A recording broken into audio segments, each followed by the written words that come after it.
On this episode, isang baby sa loob ng maleta? And what is next for fired Bureau of Corrections Chief Nicanor Faeldon? At kilalanin ang isang paring dating drug addict. Live streaming first before airing on GMA News TV. I'm Mav Gonzalez. On behalf of Ato Maralio, stand with us, stand for truth. Is it true? Baby with you? Is it your baby? Paano natin susugpuin ang illegal na droga? Palagay ko hindi natin siya masusugpo, pero pwede natin siyang daigin. Isang Amerikana ang hinuli sa airport. Ang laman kasi ng carry-on niya, hindi gamit kundi isang baby. Shai Lagarde has the story. Ito si Jennifer Talbot, 42 years old. Pauwi sana ng Amerika kahapon ng umaga. Ang laman ng isa sa mga dala niyang bag, a 1-week-old baby boy.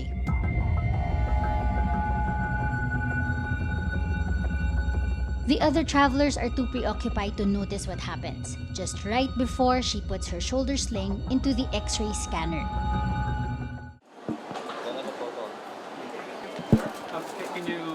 Are you willing to give your side, ma'am? Was it true? Baby with you? Is it your baby? Is it your baby, ma'am? No?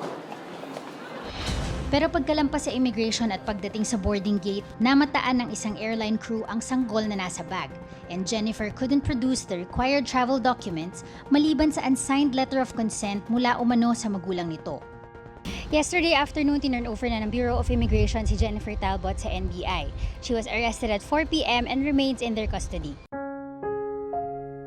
Taga-Davao City ang 19-year-old na ina ng sanggol. Nagkakilala raw sila ni Jennifer sa internet habang buntis pa ito at napag-usapang ipaaampon sa dayuhan ang baby. Sa presscon ngayong hapon, Jennifer was given the chance to explain her side. Pero ang sinasabi niya is she just wanted to give the baby a name and the church blessing. ipinakita rin ni Atty. De Maano ang umano'y hindi tamang pagkakabuhat ni Jennifer sa baby gamit ang kanyang sling bag. Pag ganito kasi yung pag-carry ng bata talagang hindi mo you have to consider 6-day-old yung bata, so masyadong maliit siya, maliit pa, and then parang wala, parang as if you are carrying an ordinary bag if you're carrying it this way. Nasa pangangalaga ng DSWD ang sanggol na itinago sa bag na ito mula sa Davao at tinangkang ipuslit hanggang Amerika. Merong automatic, temporary, and rehabilitative custody ang DSWD. Mapupunta muna siya in the meantime sa shelter. Magkakaroon ng evaluation kung fit ba talaga yung mga magulang to take care of their child. When a child or a minor will be taken out of the country without the mother or father, kailangan ng travel clearance from the Department of Social Welfare and Development at kailangan din ng affidavit of consent. So kung for purposes of determining whether may probable cause, malakas ang kaso.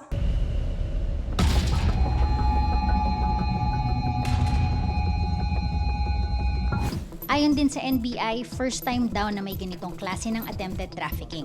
Jennifer has been presented for inquest proceedings before the Pasay Prosecutor's Office. Posible siyang maharap sa mga kasong trafficking at kidnapping. If found guilty of any of these crimes, Jennifer Talbot faces life imprisonment.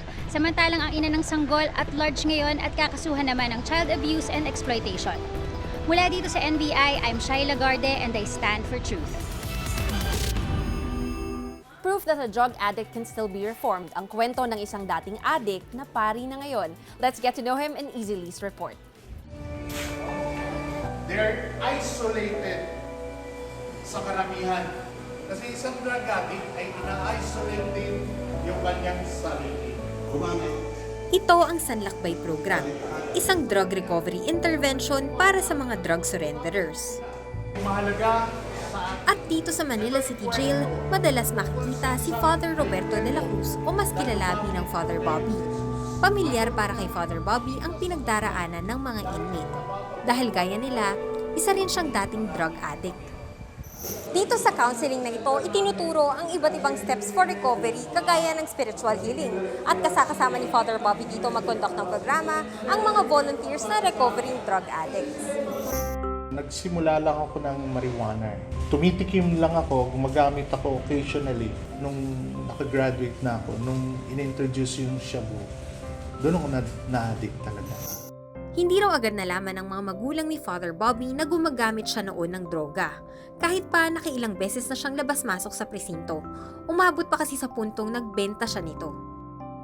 May dinidiskartehan ko ng sarili para makalabas ako. Nalaman na lang nila na talagang gumagamit ako nung pumasok na akong Manila City Jail. Umiyak yung mother ko, ganun din yung mga kapatid ko. Hindi nila akalaing ganun ako. Ang huling paraan sa akin is umalis na ng Pilipinas. No? At ang kondisyon, wag na akong babalik dito. Totoo, resigned na ako doon sa magkaroon ng magandang pamilya, respeto, maayos na kinabukasan. Nagkataon, pumunta ako sa isang simbahan. Merong evangelization. Nakita ko yung kahinaan ko, yung pangangailangan ko ng Diyos, na siya rin yung magtatawid sa akin. So, sinubukan ko. Tapos nagkaroon nga ng desire para magpare. Ngayon, ang dating drug addict na si Father Bobby ang siya nang namumuno sa isang support and recovery center. Ang kanyang kwento, inspirasyon para sa mga dating nalulong sa droga. Malalim yung pinanggalingan niya sa drug addiction. Marami siya nakulong, pero ito nakikita ko kung paano siya tinawag ng Diyos para ibahagi yung kabutihan at pagmamahal ng Diyos sa kanya. Ginamit siya ng Panginoon sa akin na lapitan niya ako para makapagbagong buhay.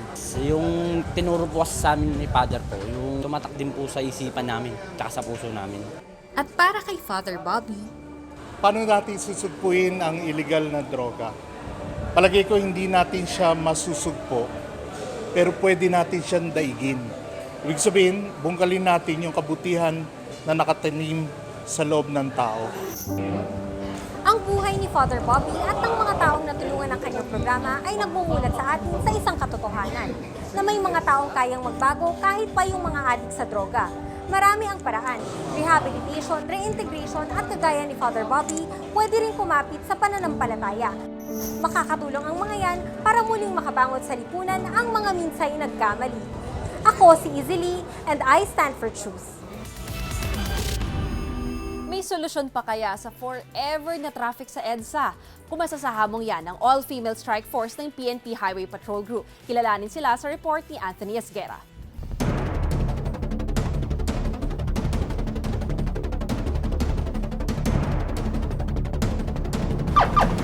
Astig at walang inuurungan. Sila ang bagong sasabak sa hamon ng EDSA. Meet the all-female strike force ng PNP HPG o Highway Patrol Group.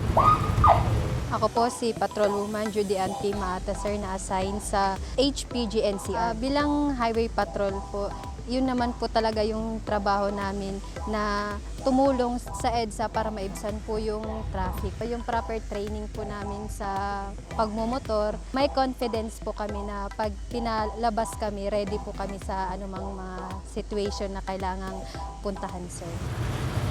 Naabutan ko dito sa Camp Karingal yung preparation at pag-iensayo ng mga female HPG Cups bago sila i-deploy sa EDSA. Sa ngayon, magkakaroon sila ng drill at exercises para talagang ready na sila pagka dineploy sila.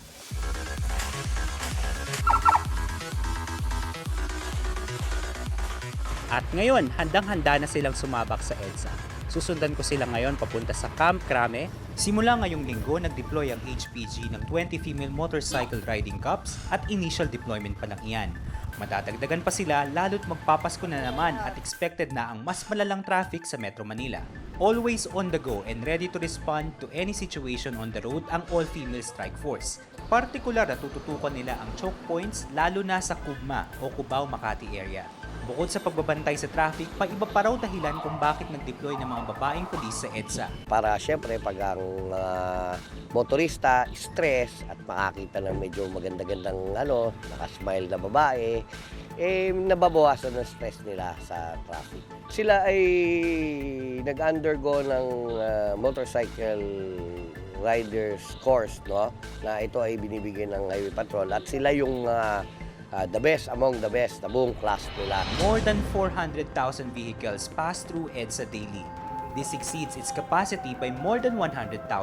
Kaya naman hindi katakatakang sa EDSA na lang may forever, sabi nga nila. Pero ang mga babaeng HPG Cup Riders handa raw gawin ang kanilang makakaya para maibsan ang sakit sa ulong traffic.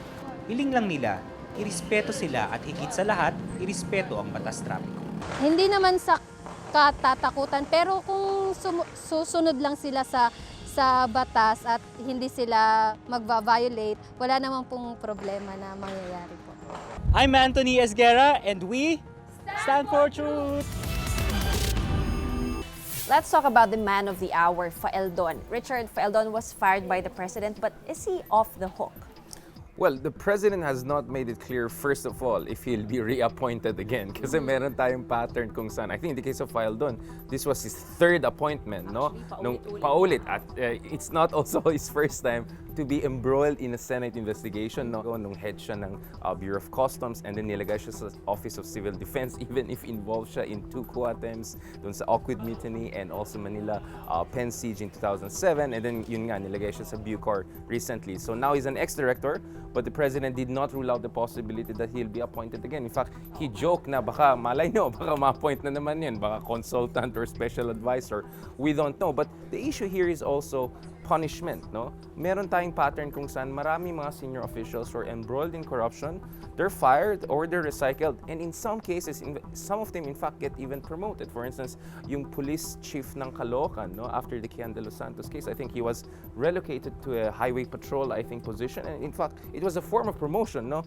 So, Faeldon is actually an avatar for a pattern of controversial recycling and I would say impunity dito sa Duterte administration na yan. So there's first no clarity whether ma-punish si Faeldon, and second, also there's no assurance na hindi siya ma-reappoint ulit down the road. And of course, many people are asking, bakit parating na-reappoint si Faeldon? In fact, wag natin kalimutan, just the other day, no, si Faeldon, he was very adamant na hindi siya mag-resign and he felt confident. In fact, I think sabi ng palasyo nung una na he still enjoys the confidence of the president. But eventually, during the press conference in Malacanang, in a moment of spontaneity, nakita natin frustration ni Paolo Duterte and he said, yes, I fired him. And I think the president is also responding dun sa snowball ng public backlash. And this is where we also see, no, yung influence ng media.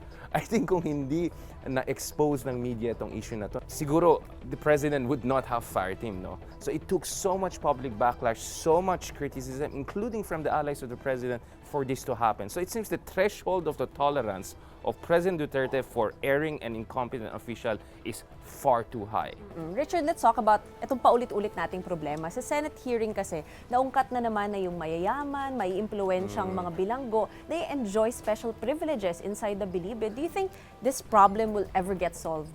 Yun nga eh, si Pangulong Duterte nanalo siya based on dun sa anti-crime at anti-drug initiative na yan. At alam natin, yung drug problem at crime problem sa Pilipinas, related ito dun sa nangyari sa loob ng prison systems because a lot of these syndicates boss, these criminal big bosses are still operating kahit nandun sila sa loob ng preso, no? Between 2014 and 2019, no, 22,000 people have been released base dito sa GCTA na yan. Halos 2,000 dyan ay people convicted of heinous crimes, right? And a lot of this actually happened under this administration. So medyo parang inconsistent na yung mensahe ng administration mo ay anti-drugs, anti-crime, habang pag tinignan mo yung kalagayan ng mga big fish, no, yung mga totoong big fish na nahuli or yung mga nasa labas, mukhang they're not facing the punishment that they should. So I think ito yung pinakamalaking, one could say, inconsistency at problema ng Duterte administration. Matapos ibakin sa pwesto ng Pangulo, tahimik na umalis bilang Bureau of Corrections Chief si Nicanor Faeldon. Kasi sabi niya, he was placing his destiny sa kamay ko.